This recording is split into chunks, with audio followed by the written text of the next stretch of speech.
In court, my father stood up as a witness, looked right at the judge, and said with absolute certainty, "The yoga studio and the truck are worth something now." Finally, they belong to Dylan, the boy who actually has what it takes to lead, who has a family, who has a real future. My mother sat beside him, smiled lightly, and gave a few quiet claps, as if the matter was already settled. I sat alone at the defendant's table, hands clenched under the wood, watching every eye in the room shift toward me. They all thought I looked defeated. The quiet daughter. The one who always steps back. No one noticed the judge's face change. Judge Ramirez stopped flipping through the file. Her fingers paused on a page. Then she lifted her head slowly and looked straight at me. "Miss Thompson," she said, her voice calm but sharp enough to cut through the murmurs, "do you deny everything that has just been said? Or is there something you haven't told the court yet?" The room went still. My father's confident expression flickered for the first time. My mother's hands froze mid-clap. And in that second, I knew the story they had all come to hear was about to unravel. If you've ever been dismissed by the people who are supposed to know you best, stick around until the end to see how silence can become the strongest weapon in the room. To understand why I was sitting there alone today, I have to go back to the very beginning of my family. From the moment I could remember, my family had already decided who Dylan was and who I would never be. My younger brother entered every room like he owned it, loud, quick to laugh, always ready with an opinion. My parents saw that as promise. "Dylan's going to do great things," my father would say, one hand on his shoulder, as if the future was already signed in his name. Dylan believed it too. He never doubted he deserved the best spot at the table, the newest toy, the loudest applause. I was the other one. The one who cleaned up after everyone, who finished homework without being asked, who stayed quiet when voices rose. They called me responsible. That word followed me like a shadow. Responsible meant useful, but never special. Responsible meant I didn't need praise because I should already know my place. Birthdays made it clearest. When Dylan turned 8, my parents threw a party in the backyard with a bounce house pizza truck and a giant cake shaped like a soccer ball. He tore open gifts until the wrapping paper covered the grass new bike with Gears video game console skates. I stood at the edge of the crowd holding a paper plate, smiling because that's what you do. My gift from them was a card with $20 inside and the words, "Keep up the good work." Dylan looked over, grinned, and said, "Thanks for coming, Alex." Everyone laughed like it was funny.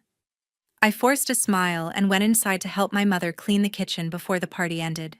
Another year, summer vacation. We drove to the lake house for a week. Dylan sat in the front passenger seat the whole trip, choosing every song, deciding when we stopped for snacks.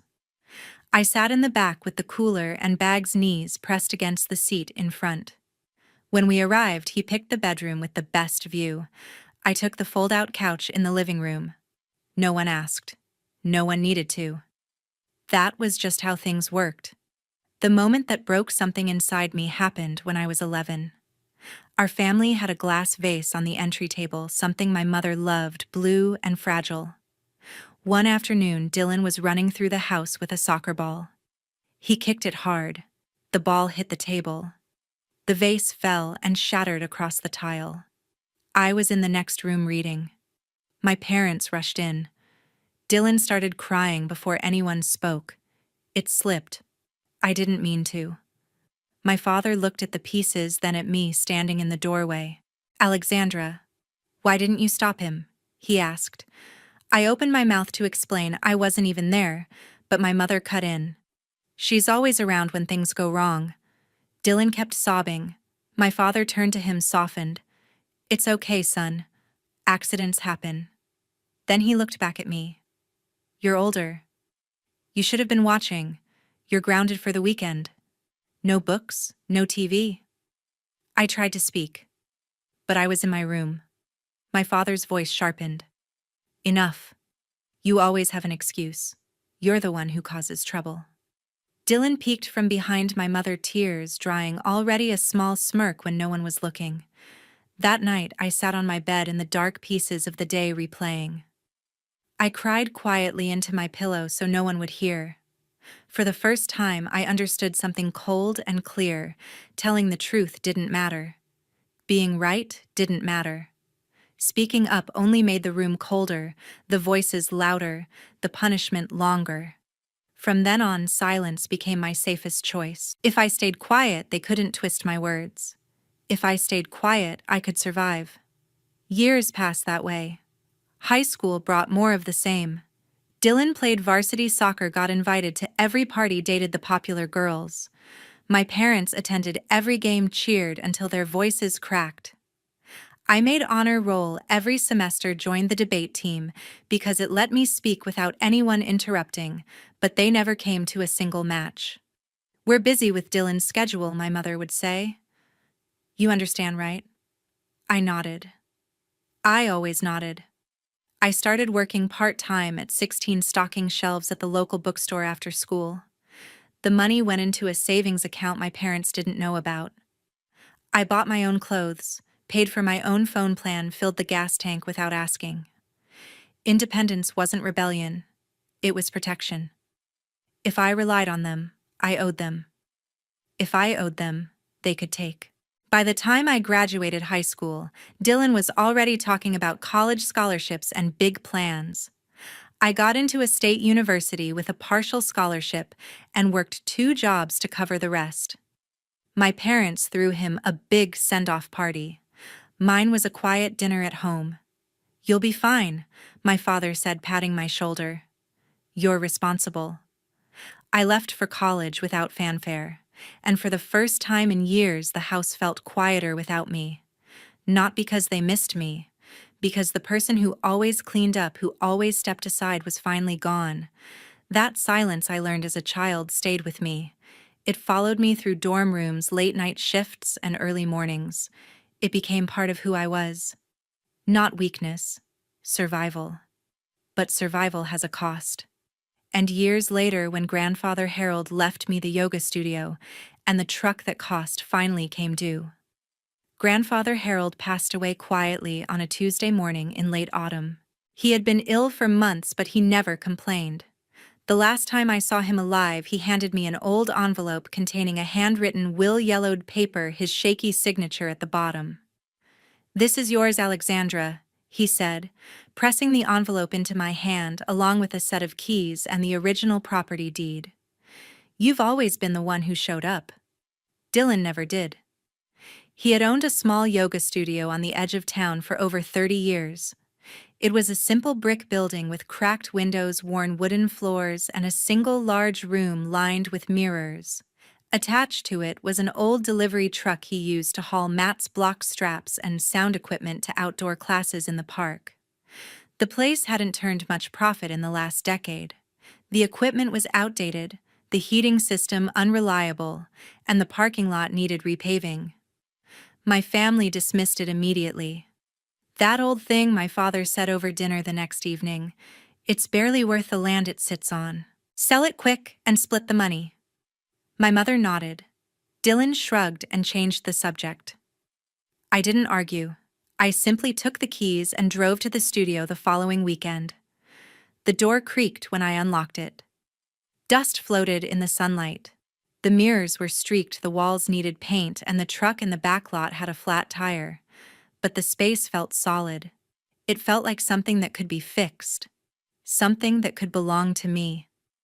I started small. First I cleaned. I scrubbed the floors until the wood shone again. I washed the mirrors with vinegar and newspaper until they reflected clearly. I patched cracks in the walls with spackle and painted the entire interior a soft sage green. The truck took more time.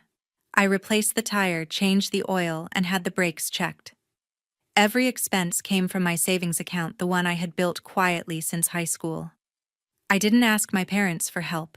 I didn't tell them how many nights I worked late at the office, then drove straight to the studio to sand baseboards until my hands blistered. Learning to run classes was harder. I had taken yoga sporadically in college, but teaching was different. I enrolled in an online certification course and practiced sequences in the empty room until my voice stopped shaking. My first class had 3 students, a retired nurse, a young teacher, and a college student who wandered in off the street. I taught for free that day. They came back the next week. Word spread slowly through local Facebook groups and the community bulletin board at the library. The truck became my lifeline. I loaded it with rolled mats, bolsters, and a portable speaker. On weekends, I drove to the park across town for sunrise sessions. People liked the fresh air, the open space, the way I kept the classes gentle and encouraging. No one was judged for modifying poses or arriving late. I never raised my voice. I listened. And they kept coming. Nights were long. I worked full-time at the office from 9 to 5, then headed to the studio. I taught 2 evening classes, cleaned up afterward, and often stayed until midnight updating schedules or answering emails from new clients. Weekends meant more classes, more driving, more loading and unloading. My hands were rough from hauling equipment. My back ached from carrying stacks of mats.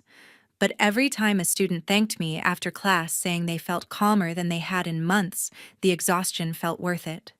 I never mentioned the struggles to my family. When my mother called to ask how things were going, I said, "Fine." When Dylan texted asking if I needed help, I replied, "I've got it." I didn't want their opinions. I didn't want their pity. This was mine. Months turned into a year. The studio slowly changed. New mats replaced the old ones, thick, grippy, in soft colors. I installed better lighting and a small sound system. I added shelves for props and a corner with tea and blankets for after-class relaxation. The truck got a fresh coat of paint and new tires. Classes grew. What started with 3 people became 8, then 12, then 20. I raised prices slightly but kept them affordable. People came back because they felt seen. One Saturday morning, after a packed outdoor session in the park, a group of regulars stayed behind to talk. "This place feels like home," one woman said. "You make it easy to come back." I smiled and thanked them. Inside, something shifted. For the first time, I wasn't just surviving, I was building. The studio wasn't perfect. The roof still leaked during heavy rain. The heating system rattled in winter. But it was mine. I had earned every inch of it. And as the months passed, the value grew, not just in dollars, but in the quiet confidence that comes from knowing you've done something real. The studio began to thrive in ways I hadn't dared to hope for. Classes that once drew a handful of people now filled the room. Evening sessions sold out a week in advance. Weekend workshops in the park drew crowds 20, 30, sometimes more. I had to buy extra mats and blocks just to keep up. The truck was on the road almost every day, hauling equipment to different locations. Revenue doubled within 6 months. I hired a part-time assistant to handle registration and cleaning so I could focus on teaching. For the first time, the numbers on my spreadsheet showed black ink instead of red. People talked about the studio. They liked the atmosphere, calm, welcoming, no pressure to be perfect. I never pushed anyone into advanced poses. I adjusted sequences for injuries, offered modifications without comment. Students started bringing friends. A local wellness blog featured me in a small article. "Hidden gem in town," it said. Bookings kept coming. Then the phone calls started. My mother called one evening while I was locking up. "Studio's getting busy, huh?" She said, her tone light but curious. "I heard from Mrs. Larson at the grocery store. She said she went to one of your classes. Said it was packed." I paused, key in the door. "Yeah, it's going well." She paused too.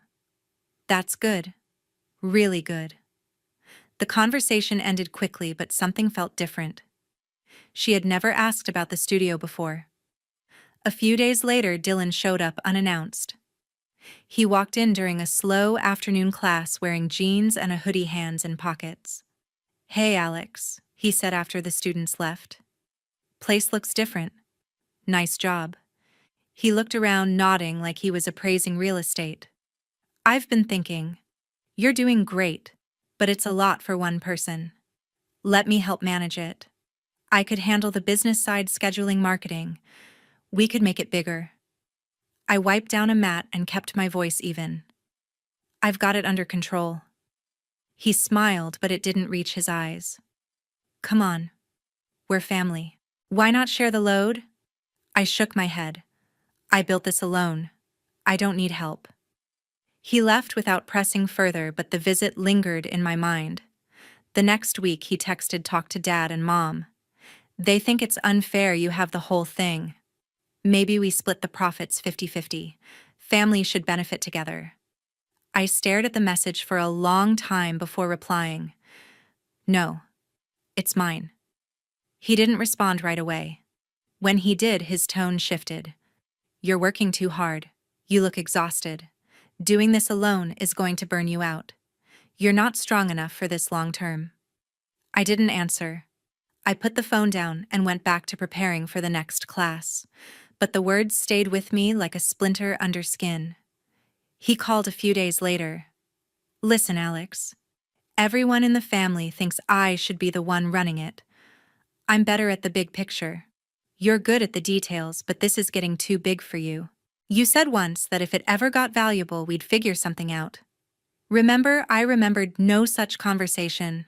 I never said that. He sighed. You were tired. You probably don't recall. But we can fix this. Just sign a simple agreement. Shared ownership. It's fair. I hung up. My hands shook. I sat on the studio floor staring at the mats I had bought with my own money. The room felt smaller. Then the envelope arrived. Thick, legal-sized, no-return address. I opened it at the kitchen table in my apartment. Court documents. Dylan Thompson. Alexandra Thompson.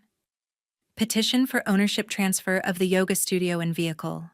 The filing claimed I had verbally agreed to share the property, then withdrew due to emotional instability caused by overwork and stress.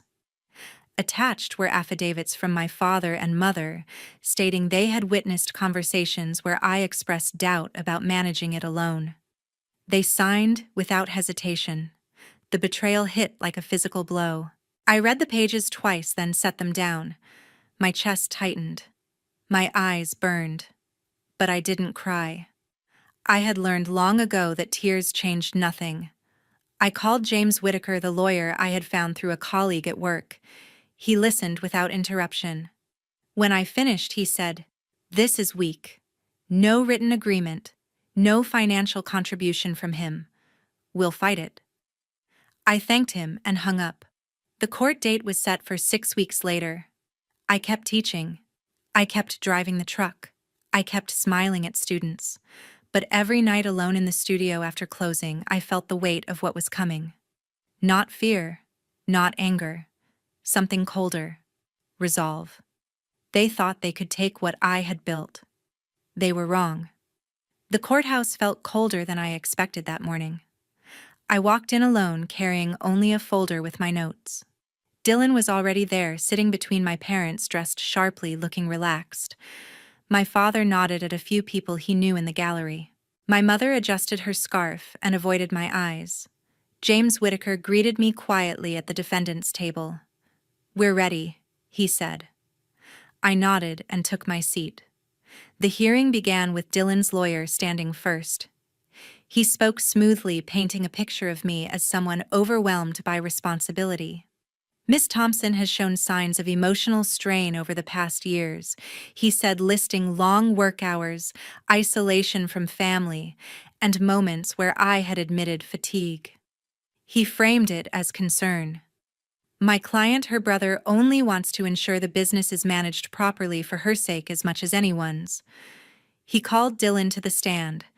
Dylan spoke confidently, voice steady. "Alex has always been the sensitive one," he said. "She gets stressed easily. I've seen her doubt herself. She even told me once she wasn't sure she could handle everything alone. I offered to share the load, but she pulled back. I'm here because I care. She needs help whether she admits it or not." I watched him. His face showed practiced worry. The judge listened without expression. Then my father was called as a witness. He walked to the stand with purpose, straightened his tie, and looked at the judge. Alexandra is a hard worker, he began, voice firm. No one doubts that. But she only knows how to grind, not how to see the bigger picture. Dylan is the one with vision. He has a family now, stability plans. The studio and truck should go to someone who can grow it properly. He paused, glancing at me briefly. It's what's best for everyone. My mother followed. She spoke softly but clearly. We've always worried about her pushing too hard. She shuts us out. Dylan just wants to protect what grandfather built. She nodded toward Dylan, her hand resting on the rail. The gallery murmured. A few heads turned my way. I felt the weight of their assumptions, the quiet daughter, the one who couldn't handle pressure. My hands rested on the table, steady. I didn't shift. I didn't look away. I let them talk. Dylan's lawyer continued citing emails and texts where I had mentioned being tired after long days. He presented them as evidence of instability. This isn't about greed, he concluded. It's about family looking out for one of its own. James made notes but didn't interrupt. He waited. I waited. The room leaned in their direction. My father sat back down, satisfied. Dylan smiled faintly at our parents. They believed the outcome was clear. The judge flipped through documents, her expression unreadable. She asked a few clarifying questions, dates of alleged conversations, details of contributions. Dylan's answers were quick. My father's were direct. My mother's were supportive. I stayed silent. Not because I had nothing to say, because I wanted them to finish first. Every word they spoke added layers to the story they had built about me, and every layer made their foundation shakier. The morning stretched. The lawyer wrapped up his case with a final plea for fair resolution. The judge nodded once. We'll hear from the defense after recess. The gavel tapped lightly. During the break, I stepped outside for air. James joined me. They've said a lot, he noted. That's good for us. I nodded. The sun felt warm on my face. I breathed steadily. When we returned, the room settled again. My parents whispered to Dylan. He looked confident. My father crossed his arms, certain. The judge called the court to order. James stood. But before he spoke, Judge Ramirez looked directly at me. The room quieted completely. I knew the next part would change everything. James Whitaker stood slowly. The courtroom had gone quiet after the recess, the air thick with expectation. He walked to the bench carrying a thin binder, nothing dramatic, just precise. Your Honor. He began, voice calm, and, even with the court's permission, the defense would like to present evidence that directly addresses the alleged verbal agreement. The judge nodded. Proceed. James opened the binder. First, we have a series of text messages and emails exchanged between the plaintiff, Mr. Dylan Thompson, and my client, Miss Alexandra Thompson. He handed copies to the clerk, who distributed them to the bench and the other side. These messages were sent after the studio began showing significant growth, after classes filled, after revenue increased, after the value became apparent. He read one aloud. The date was 6 months after I had started turning a profit. Now that the studio is actually worth something, you need to share it with me. It's only fair. Family doesn't keep everything to themselves. Another one, a few weeks later. Mom and Dad agree this shouldn't all be yours. Sign the papers before this gets complicated. Dylan shifted in his seat. His lawyer leaned over and whispered something. Dylan's face tightened. Those were just conversations, he said quickly. I was trying to reason with her. James didn't look at him. Reasoning, he repeated. Let's look at the timing. These messages begin precisely when the business showed profit, not before, not during the alleged verbal agreement. He turned to the judge. There is no record of any prior discussion about sharing ownership. The room felt smaller. My father's arms uncrossed slightly. My mother's hands clasped tighter in her lap. James continued. Next, we have financial records. He placed another set of documents on the table. These are invoices for new mats, blocks, bolsters, and sound equipment purchased for the studio. He pointed to dates, all dated several months after the supposed verbal promise to share. If there had been any agreement, there would be shared contributions. There are none. Every receipt lists Miss Thompson as the sole payer. Dylan's lawyer objected. Your Honor, this is irrelevant to the verbal agreement. The judge raised a hand. I'll allow it. Continue. The plaintiff's table began to stir. Dylan looked at his lawyer, eyes wide. My father leaned forward, jaw set. James took a breath. Finally, he said, we have a recorded phone call. He placed a small device on the table. This is an audio file from a conversation between the plaintiff and my client, recorded legally by Miss Thompson for her own protection. The judge raised an eyebrow. Proceed. James pressed play. Dylan's voice filled the room, clear and impatient. Just sign the transfer papers, Alex. You're not going to manage this forever. You're too fragile for it. Sign now before I have to sue and make this ugly. You can't handle it alone. The recording ended. Silence swallowed the courtroom. My mother turned her face away from the bench, staring at the floor. My father lowered his head, hands gripping the rail. Dylan's mouth opened, closed, opened again. No sound came out. The judge looked at Dylan. Mr. Thompson, do you recognize this voice? He swallowed. Yes, Your Honor. Do you deny making this statement? He hesitated. I was frustrated. Frustrated, the judge repeated. Her tone sharpened. You claim concern for your sister's well-being, yet this recording suggests coercion. You reference a lawsuit as leverage. You call her fragile while demanding she sign over property she owns outright. Dylan tried to speak. I didn't mean. The judge cut him off. You referenced a prior verbal agreement in your filing, yet the evidence shows no such agreement existed before the business gained value. The messages you sent came after success. The purchases were made solely by Miss Thompson. And now this recording shows you pressuring her to sign under threat. She turned to my father. Mr. Thompson, you signed an affidavit stating you witnessed conversations about sharing. Do you stand by that? My father's voice was low. We thought it was understood. Understood, the judge said. Or assumed after the fact. She looked at my mother, Mrs. Thompson. My mother didn't lift her eyes. We wanted what was fair. The judge leaned back. Fairness is not determined by who benefits after the work is done. This court sees a pattern pressure applied only when the asset became valuable. No evidence of prior agreement, no financial contribution from the plaintiff, and clear attempts to coerce transfer. She addressed Dylan directly. Your claim relies on portraying your sister as incapable, yet the records show consistent management growth and responsibility on her part. The evidence contradicts your narrative. The room stayed still. No murmurs now. Just the weight of what had been revealed.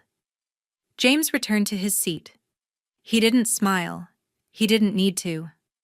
I sat without moving. The truth had spoken for itself. And it had been devastating. The judge returned after a short recess. The courtroom was silent, the kind of quiet that presses against your skin. She sat down, folded her hands, and looked across the room at each of us in turn. When her gaze reached me, it lingered for a moment longer. I have reviewed all the evidence, she began, voice steady and deliberate. The plaintiff's claim rests on an alleged verbal agreement to share ownership of the yoga studio and associated vehicle. The supporting affidavits and testimony suggest emotional instability on the part of Miss Thompson as the basis for intervention. She paused, letting the words settle. However, the defense has presented clear documentation, financial records showing sole responsibility for all improvements, purchases, and operational costs. Communications from the plaintiff only appear after the business gained measurable value. And most significantly, a recorded conversation in which the plaintiff explicitly pressures Ms. Thompson to sign over ownership under threat of litigation. She turned to Dylan. This is not concern. This is opportunism. Dylan sat rigid. His lawyer made a small movement, but the judge continued. The court finds no credible evidence of any prior agreement. The handwritten will from Mr. Harold Thompson is unambiguous full ownership to Miss Alexandra Thompson. No financial contribution from the plaintiff has been demonstrated. No pattern of shared management exists. The claim is denied in its entirety. She looked at Dylan and my parents. Furthermore, any continued attempts to harass, coerce, or challenge Miss Thompson's ownership may result in additional legal consequences, including contempt or civil penalties. This matter is closed. The gavel struck once sharp and final. The room exhaled. A few people in the gallery shifted. My father stared straight ahead. My mother's hands trembled slightly. Dylan's face had gone pale. I stood up. For the first time that day, I spoke. Your Honor, I said, voice clear in the stillness. May I address the court? Judge Ramirez nodded. You may. I turned slightly toward my family. They looked smaller somehow. I've spent my entire life being told who I am, I said. That I'm responsible, but not capable. That I'm hardworking, but not visionary. That I should step aside because someone else deserves more. No one ever asked how I was doing when I worked 2 jobs to pay for the studio. No one came to see the late nights, the repairs, the classes I taught when I was exhausted. No one offered help. They only noticed when it started to succeed. I paused. The words came easily now. You signed statements saying I was unstable. You said I needed protection. But the only thing I needed was to be left alone to do what I've always done, take care of myself. Because you never did. My father opened his mouth, then closed it. My mother looked down at her lap. Dylan stared at the floor. I'm not angry, I continued. I'm just done. I sat back down. The judge gave me a small nod. Nothing dramatic, just acknowledgement. Then she rose. The bailiff called court is adjourned. I gathered my things. James Whitaker touched my arm lightly. You did well. I thanked him and walked out without looking back. Outside, the air was sharp and clean. I stood on the steps for a moment, letting the noise of the city wash over me. No triumph, just release. That evening, I went back to the studio. The last class had ended hours ago. I locked the door behind me, turned off the main lights, and left only the soft glow above the mirrors. I sat on the floor in the center of the room, legs crossed, hands resting on my knees. The space was quiet.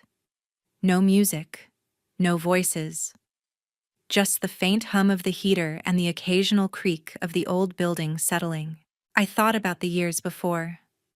The silence I had carried like armor. The nights I had worked alone. The moment I realized speaking up never changed their minds. Today I had spoken. Not to convince them. To close the door. My phone buzzed in my bag. I pulled it out. Messages from my mother. We need to talk. A voicemail from Dylan. This isn't over. I listened to none of them. I opened my contacts. One by one I blocked their numbers. Then I blocked them on every platform. I didn't hesitate. I didn't explain. Weeks passed. Word spread quietly in the local community. People who knew Dylan from school or neighborhood events heard about the lawsuit. Some stopped going to his occasional classes. Others whispered at the park sessions. No one confronted him directly, but the bookings dropped. Students chose the studio that felt safe, not the one tied to family drama. My parents faced their own quiet consequences. Neighbors who used to wave now nodded politely and kept walking. Friends from church asked careful questions, then stopped asking. They weren't shunned, just distanced. A subtle shift that happens when people choose sides without saying a word. I didn't gloat. I didn't check on them. I simply lived. Every evening after the last student left, I closed the studio myself. I turned off the lights, locked the door, and sat for a few minutes in the dark room. The mirrors reflected nothing but stillness. That was enough. For the first time in my life, I understood that silence wasn't weakness, it wasn't endurance, it was choice. A deliberate decision to protect what I had built, to guard the space I had earned, to refuse anyone who thought they could take it because they believed they deserved it more. I had carried silence for so long it felt like part of me. Now it was mine to use, not theirs to demand. And in that quiet room with the world outside moving on without me waiting for approval, I finally felt at home.